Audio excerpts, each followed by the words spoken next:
Well, that's a great start to this week's Premier League predictions. I forgot to unmute my mic. You don't need to hear what I was waffling about. The main thing is Premier League predictions are back. Make sure to leave a like if you did enjoy, subscribe if you are new, and let me know your predictions in the comments.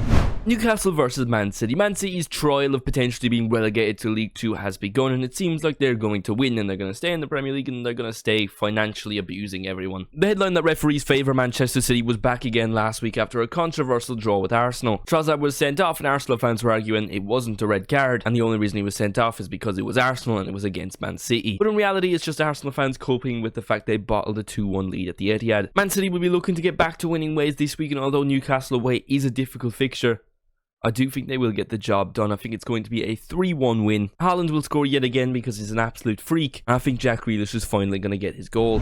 Chelsea versus Brighton. Are Chelsea back? Are they finally back? It looks like they're actually playing some good football. They won 3 games in a row now, I think it is. And again, I'm not fact checking, but I'm just going to assume that's their best run of form in the last 2 years. Now they play Brighton at home, and Brighton are actually a somewhat decent team that they're not going to batter. But because it's at home, I do think they will be able to keep a point. They'll take the lead early. Cole Palmer will score a penalty. But then late on, Brighton are going to score a goal, and the man that's going to score it, I'm going to keep predicting it every single week until it happens, Evan Ferguson. It's been too long since the guy has scored a goal, but it's finally going to happen, and then all of us Irish football fans will be claiming that he's the best striker on the planet. Although he's not even Ireland's best striker, Troy Parrott is, and if you want to hear me constantly talking about that, and I mean constantly talking about that, go follow my Twitter. Brentford versus West Ham. West Ham are bad, man. They spent so much money in the summer, and I was believing. I thought they were back. But I just forgot Lopetegui is just not that good of a manager, is he?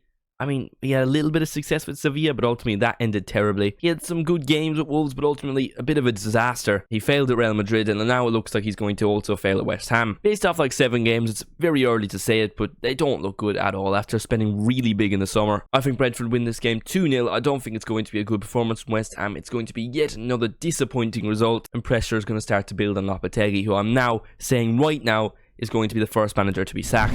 Everton versus Crystal Palace. A man that could beat Lopetegui to be the first manager to be sacked is Sean Dyche, because, well, things aren't going good for Everton at all. The problem this season is they are scoring goals, they're taking the lead in a lot of games, but they just keep bottling it every single time. Obviously, the best example is that Bournemouth game, but last week they did the same against Leicester, a team that really would want to be beaten. They took the lead early thanks to a goal from, well, I won't say his name, I'll let him say it himself. Iliman Ndiaye. And then Leicester scored late on. They only got a point from that. And now against Crystal Palace, I do think they are going to take the lead, but they're going to lose this game. It's going to be a 2-1 loss, and Mateta is going to score a goal. I think I've backed him to score a goal every single game week. Arsenal versus Leicester. Arsenal might actually win the league. I mean, look, they bottled the win against Man City, but in reality, a point at the Etihad isn't a bad result. And if they can continue to consistently win, they're definitely in the conversation to go out and win the league. Obviously, in the Premier League, almost every single game is difficult, but you think Leicester at home, that should be fairly straightforward. It would be bad enough if Arsenal don't keep a clean sheet in this game. It's going to be easy. It's going to be straightforward. It's going to be a 3-0 win. Gabriel Jesus is finally going to score a goal.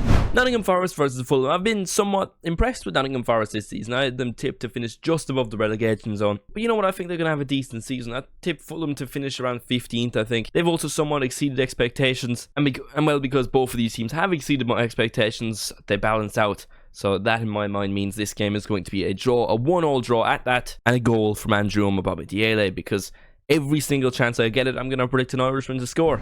Wolves versus Liverpool, and Queeveen Kelleher might be Irish, but I don't think I'll be predicting him to score. Kelleher will probably play this game because Alisson is somehow injury prone as a goalkeeper.